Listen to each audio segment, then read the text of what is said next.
ఉన్న బంగారాన్ని విడిపించి ఆ రోజు ఆన్లైన్ రేటుకే మేము కొంటాం. Sharma gold company. నమస్తే, నేను మీ జాహ్నవి. మనతో ఉన్నారు ప్రముఖ జ్యోతిష్య వాస్తు పండితులు, జ్యోతిష్య వాస్తు శిక్షణ నిపుణులు, లలిత ఉపాసకులు బ్రహ్మశ్రీ నానాజీ పట్నాయక్ గురువు గారు. సూక్ష్మంలో మోక్షం ఈ ప్రత్యేక కార్యక్రమం ద్వారా మనకున్నటువంటి ప్రతి సమస్యకి చక్కటి పరిష్కార మార్గాలు అందిస్తూ మనకున్నటువంటి ఎలాంటి ప్రశ్నకైనా చక్కటి సమాధానాలు కూడా తెలియజేస్తున్నారు కదా గురువు గారు. మరి వ్యాస పూర్ణిమ, గురు పూర్ణిమ, మరి దీనికి అంటే ఆ రోజు విశిష్టత ఏమిటి, పూర్తి వివరాలు గురువు గారి మాటలు అడిగి తెలుసుకుందాం. నమస్కారం గురువు గారు. శ్రీమాత్రే నమః. గురుగారు, ఆదివారం వ్యాస పూర్ణిమ, గురు పూర్ణిమ అంటాం కదా. అంటే వ్యాస పూర్ణిమ అనేది చాలా తక్కువ మందికి తెలుసు. గురు పూర్ణిమ అని అనగానే అందరికీ అర్థమైపోతుంది. అయితే గురు పూర్ణిమ అనగానే మనం సాయిబాబా గారికి మనం వెంటనే గుర్తొస్తారు. సాయిబాబా గుడికి వెళ్తాం, మనం చక్కగా పూజలు అవన్నీ చేసుకుంటూ ఉంటాం. అసలు గురు పూర్ణిమ ఏమిటి, ఆ రోజు నిజంగా మనం ఆచరించవలసిన విధి విధానాలు ఏమిటి? యాక్చువల్గా వ్యాస పౌర్ణిమ అది. వ్యాస పౌర్ణిమ, వ్యాసుడిని పూజించాలి. సాయిబాబా భక్తులు ఉంటే వాళ్ళని పూజించుకుంటే తప్పేం కాదు. బట్ ఏంటంటే మనకి శాస్త్రాలు చెప్తున్నటువంటిది ఏంటంటే వ్యాసుడు వ్యాసాయ విష్ణు రూపాయ వ్యాస రూపాయ విష్ణవే. అంటే వ్యాసుడు విష్ణువు వేరు కాదు, విష్ణువు యొక్క శక్తే వ్యాస రూపంలో ఉంది. మరి ఎందుకు జరుపుకోవాలి అంటే ఇప్పుడు ఇవాళ రేపు ఏంటంటే అమ్మా, ఒక పని చేయాలంటే లాజిక్స్ ఆలోచిస్తున్నారు. నేను ఇప్పుడు ఎందుకు చేయాలి ఇది, అంతేగా చేయడం వల్ల నాకేంటి కలియుగ ధర్మం అది.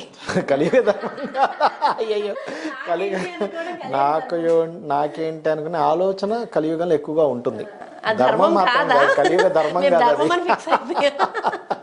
కలియుగ ధర్మం కాదు. కలియుగ ధర్మం ఈజ్ డిఫరెంట్. అయితే ఏంటంటే నాకేమిటి అనే వాళ్ళకి నేను మీకు ఇప్పుడు చెప్పబోయేది ఒకటే. ఇప్పుడు ఎవరి జన్మ జాతకంలో అయినా కర్మ తొలగాలి అంటే వాళ్ళకి ముఖ్యంగా కావాల్సింది ఏమిటి చెప్పమంటారా? గురుబలం. గురుబలం కనుక లేదనుకోండి, వాళ్ళు ఎన్ని పూజలు చేసినా సరే వాళ్ళకి ఫలితం రాదు, నథింగ్. చాలామంది మీరు చూస్తుంటారు, ఏమంటే వీళ్ళందరూ మా టీం అందరూ లలిత చదువుతున్నారు కానీ నాకు ఎందుకో రిజల్ట్ రావట్లేదు అనుకునే వాళ్ళు నేను చూసా. ఓ 10,000 మంది చదువుతున్నాను అనుకోండి, 10,000లో ఒకరిద్దరు ఏమిటో సార్ నాకు అర్థం కావట్లేదు, నేను చదవలేకపోతున్నా అంటే ఒకటి, నేను చదవలేకపోతున్నా అనుకునే వాళ్ళు కొంతమంది, నేను కాన్సన్ట్రేషన్ చేయలేకపోతున్నాను అంటే గురుబలం లేకపోతే ఏమవుద్దంటే ఫస్ట్ దేవతా సంబంధించిన దగ్గరికి ఆలోచన వస్తుంది కానీ ఇంప్లిమెంట్ చేయలేకపోతుంటారు. ఇంప్లిమెంట్ చేసినా కూడా కంప్లీట్గా చేయలేకపోతుంటారు. ఈ వ్యాస పౌర్ణమి చేసినప్పుడు ఏమవుతుందంటే మీకు కర్మ తొలగుతుంది. ఎందుకు కర్మ తొలగాలండి వ్యాస పౌర్ణమికి అంటే, పౌర్ణమి మనకి ప్లానెటరీ పొజిషన్స్లో ఎక్కడెక్కడ ఏ ప్లానెట్స్ ద్వారా వస్తుంది ఈజ్ మోస్ట్ ఇంపార్టెంట్. కర్కాటక రాశిలో రవి, మకర రాశిలో చంద్రుడు ఉన్నప్పుడు పౌర్ణమి ఏర్పడుతుంది 1/7 యాక్సిస్లో. మకర రాశిని మనకి జ్యోతిష్ శాస్త్రంలో కర్మస్థానంగా చెప్తారు. అంటే ధనస్సు జీవుడు అనుకుంటే మకర కుంభాలు కర్మ మరియు వైతరణి నది దాటడంగా చెప్తారు. మీనరాశి ఈజ్ ది మనం మోక్షాన్ని చెందడంగా చెప్తారు. అంటే ఒక జీవుడు ఈ కర్మని దాటి అక్కడికి వెళ్తాడు, మీనంలోకి వెళ్ళడం, మోక్షం చెందడం. మీకు మోక్షం రావాలంటే ఏంటి, మోక్షం అంటే ఏమిటి? యాక్చువల్గా అన్నిటిని వదిలేయడం కాదు, అన్నీ ఉన్నా సరే వాటిని అంటుకోకుండా ఉండడం. మోక్షం అంటే ఏదో చనిపోయిన తర్వాత వచ్చేది కాదు. చాలామంది ఏమనుకుంటారంటే చచ్చిపోయిన తర్వాత వచ్చేది మోక్షం అనుకుంటారు. కాదు, చనిపోయిన తర్వాత మోక్షం వస్తుంది అలా కాదు. మీకు వచ్చేది ఏంటంటే అన్నిట్లో భగవంతుడిని చూస్తూ, దేనికి మనం కంగారు పడిపోయి నాకు ఇది కావాలి, ఇది పోతుందేమో, ఇది నేను పోగొట్టుకుంటానేమో, ఇది నేను అంటే మిమ్మల్ని నేను వైరాగ్యంగా ఉండడం అనేటువంటిది డిఫరెంట్ థింగ్. దేని మీద మీరు ఇంట్రెస్ట్ లేకుండా ఉండమని నేను చెప్పట్లే. మీ పనులన్నీ మీరు చేస్తూ దేనికి అంటుకోకుండా ఉండాలి, దట్ ఈజ్ మోక్ష. మీ పనులన్నీ మీరు చేస్తుంటారు కానీ దేనికి అతుక్కొని ఉండరు. కాకపోతే మనకు రావాల్సినవి ఉండాల్సినవి ఒక రన్నింగ్ చేస్తాడు ఒక వ్యక్తి, అంటే చిన్న ఎగ్జాంపుల్ చెప్తాను చూడండి. ఒక 100 మీటర్స్ రన్ ఉంది, జస్ట్ రన్ చేస్తే ఎంజాయ్ చేస్తాడు. గెలవాలా గెలవకూడదా, గెలిస్తే ఏమవుతుంది గెలవకపోతే ఏమవుతుంది ఏం ఆలోచించరు. జస్ట్ రన్ చేస్తే ఎంజాయ్ ఎలా చేస్తామో అట్లాగే మన పనులు మనం చేసుకుంటూ దేనికి అంటుకోకుండా ఉంటే దట్ ఈజ్ మోక్ష. అన్నిటినీ భగవంతుడికి సమర్పిస్తూ చేస్తూ ఉంటే చాలు, అంతే. దానిలో అంటే బాధ వస్తే ఏడ్ చేయడం, ఆనందం వస్తే ఆనందపడిపోవడం, లగ్జరీస్ ఏముండవు. ఇంకా ఆనందపడండి తప్పలేదు, కానీ బాధనే ఆనందాన్ని ఈక్వల్గా చూడాలి. ఎగ్జాక్ట్లీ, అది మోక్షం. ఇప్పుడు మీ పాయింట్ ఆఫ్ వ్యూలో మీకు బాధ, ఇంకోళ్ళ పాయింట్ ఆఫ్ వ్యూలో అది బాధ కాదు.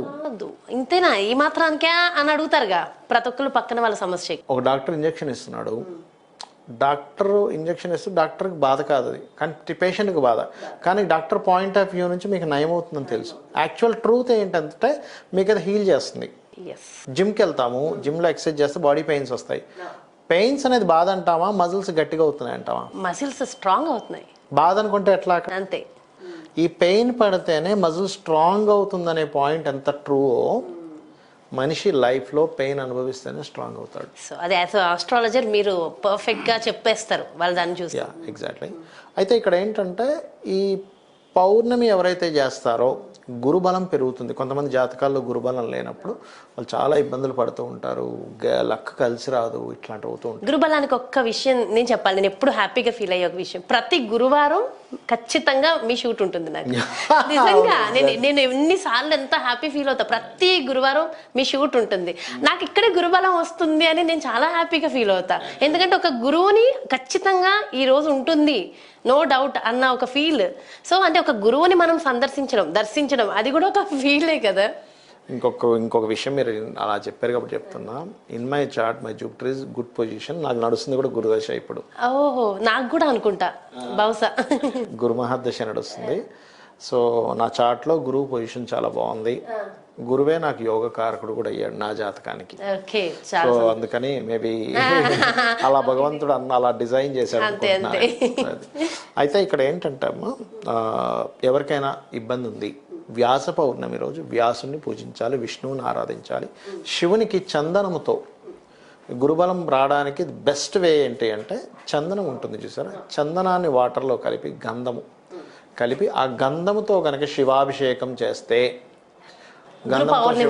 పౌర్ణమి రోజు అండ్ మనకి బిల్వపత్రాలు ఉంటాయి, బిల్వపత్రాన్ని వేసి అభిషేకం చేస్తూ సాయంత్ర సమయంలో గనక అమ్మవారికి సంబంధించినటువంటి మనకి పౌర్ణమి కాబట్టి చంద్రుణ్ణి చూస్తూ ఆ రోజు చలివిడి అవన్నీ నైవేద్యం పెట్టి పూర్తి లలితా సహస్రనామాలు చూసి గనక ధ్యానం చేసుకోగలిగితే మీకు కంప్లీట్ కర్మాస్ తొలగిపోతాయి. ఇంకొకటి ఏంటంటే ఈ గురు పౌర్ణమి రోజు ప్రత్యేకంగా, ఇది పౌర్ణమి రోజు అంటే రెగ్యులర్గా చేయాల్సిన ప్రాసెస్, మార్నింగ్ ఇలా స్టార్ట్ చేయండి. ఎట్లా అంటే సూర్య భగవాను చూస్తూ వాటర్ పోయండి ఇట్లా. దీన్ని మనం ఏమనుకుంటాం, సింపుల్గా ఇట్లా పోస్తున్నాము సూర్యుని చూస్తూ అనుకుంటాం, కాదు. సూర్యుడి నుంచి ఏమొస్తుంది, డి విటమిన్ వస్తుంది, అవునా? ఈ వాటర్ పోసినప్పుడు ఏమవుతుందంటే ఆ వాటర్ పడ్డప్పుడు మీరు గమనించండి, రెయిన్బో ఎట్లా ఫామ్ అవుతుంది మీకు కామన్గా. వర్షం పడ్డప్పుడు వర్షం సంబంధించిన వాటర్ వల్ల, ఆ సూర్యకిరణాల వల్ల ఈ రెయిన్బో ఫామ్ అవుతుంది. అట్లాగే మనం వాటర్ పోస్తున్నప్పుడు ఆ కిరణాలు వస్తూ 7 హార్సెస్ అంటాడు ఈ రెయిన్బో అంటే 7 గుర్రాలు. అవి ఇట్లా కనెక్ట్ అయ్యి మన షట్చక్రాలకి ఆ యొక్క సహస్రాలకి కనెక్ట్ అవుతాయి. అవి ఎప్పుడైతే సూర్యకిరణాల ద్వారా ఆ వాటర్ పోస్తూ అందులోంచి వచ్చి ఇట్లా కనెక్ట్ అయిందో ఫస్ట్ మీ షట్చక్రాలు అండ్ సహస్రారం అలైన్ అవుతాయి. అవి అలైన్ అయితే కానీ మీరు చేస్తున్న పూజ, మీరు చేస్తున్నటువంటిది ఏదైతే ఉందో అది కనెక్ట్ అవ్వదు. అలా ప్రారంభించి, అందుకే మీకు ఉదయం పూట సూర్య నమస్కారం చేసుకోమని చెప్తారు. అలా ప్రారంభించి మీరు గనక వెళ్తున్నట్లయితే అద్భుతంగా ఉంటుంది. సో ఖచ్చితంగా అంటే ఇది ప్రతిరోజు చేయడం మంచిది. ప్రతిరోజు ఖచ్చితంగా చేయాలి. గురు పౌర్ణమి రోజు అలా ప్రారంభిస్తే, ఆ రోజు ఆదివారం వచ్చింది, ఆదివారం ఒకటైంది అండ్ పౌర్ణమి ఏర్పడింది, వ్యాస పౌర్ణమి, అది కాకుండా ఇట్లా ప్రారంభించండి. సో ఆ రోజు నుంచి మొదలుపెట్టి కొంతమంది 11 రోజులు 21 రోజులు దీక్షలు కూడా చేయాలనుకుంటూ ఉంటారు కదా. సో అలా కూడా అనుకుని చేయవచ్చు. చేసినట్లయితే ఖచ్చితంగా మీకు గురుబలము, చంద్రబలము, పౌర్ణమి రోజు చేసిన శివుడికి కూడా అభిషేకం, శివాభిషేకం ఎందుకు అంటే మీకు ఏదైనా ఒక వర్క్ కంప్లీట్ అవ్వాలంటే ఈశ్వరానుగ్రహం ఉండాలి. అది సాయంత్రం సమయంలో చేయాలి గురుగారు? మార్నింగ్ టైం శివుడు అభిషేకం చేసుకోండి, విష్ణు సహస్రనామాలు చదువుకోండి, వ్యాసుని నమస్కరించుకోండి, కాసేపు ఓం వ్యాసదేవాయ నమః అనుకున్నా సరిపోతుంది, కాసేపు జపంలా చేసుకోవచ్చు. నైట్ చంద్రుడిని చూస్తూ ఈ యొక్క లలిత సహస్రనామం చేసుకుంటూ పరమాన్నం నైవేద్యం పెట్టి, పరమాన్నము చలివిడి నైవేద్యం పెట్టినట్లే అద్భుతంగా ఉంటుంది. అబ్బా, అసలు పర్ఫెక్ట్ రెమెడీస్ చక్కగా క్లియర్గా చెప్పేశారు. థ్యాంక్ యూ సో మచ్ గురువు గారు. శ్రీమాత్రే నమః. ఎస్, వ్యాస పూర్ణిమ, గురు పౌర్ణిమ, ఆ రోజు మన జీవితంలో ఉన్న ప్రతి ఒక్క కోరిక, ఒక్కొక్క మనిషికి ఒక్కొక్క కోరిక ఉంటుంది కదా. అది ఎలాంటి కోరికైనా సరే నెరవేరాలి అంటే ఆ రోజు ఉదయం ఏ విధి విధానాల ప్రకారం జరుపుకోవాలి, సాయంత్రం ఖచ్చితంగా అంటే రాత్రి సమయంలో ఆ పూర్ణిమని ఎలా జరుపుకోవాలి, డీటెయిల్డ్గా చక్కగా మనం ఆచరించవలసిన విధి విధానాలు, పరిహారాలు ఎక్స్ప్లెయిన్ చేశారు కదా గురువుగారు. డెఫినెట్గా ఇవన్నీ కూడా ఫాలో అయ్యి ఆ రోజు సూర్య భగవానుడికి కూడా మనస్ఫూర్తిగా మనస్ఫూర్తిగా నమస్కారం చేసుకుని మీరు అనుకున్న ప్రతి కోరిక నెరవేరుతుందని మనస్ఫూర్తిగా కోరుకుంటూ మరో ప్రత్యేకమైన కార్యక్రమంతో మళ్ళీ మీ ముందుకు వచ్చేస్తాను. మరి అలాగే మీ యొక్క జాతకానికి సంబంధించి కానీ లేదంటే మీ ఇంటి వ్యాపార వాస్తుకు సంబంధించి కానీ గురువు గారిని సంప్రదించాలి, అపాయింట్మెంట్ కావాలి అనుకుంటే అసలు ఆలస్యం చేయొద్దు. వెంటనే క్రింద డిస్ప్లే అవుతున్నటువంటి నెంబర్స్కి కాల్ చేయండి, అపాయింట్మెంట్ తీసుకోండి. నమస్తే.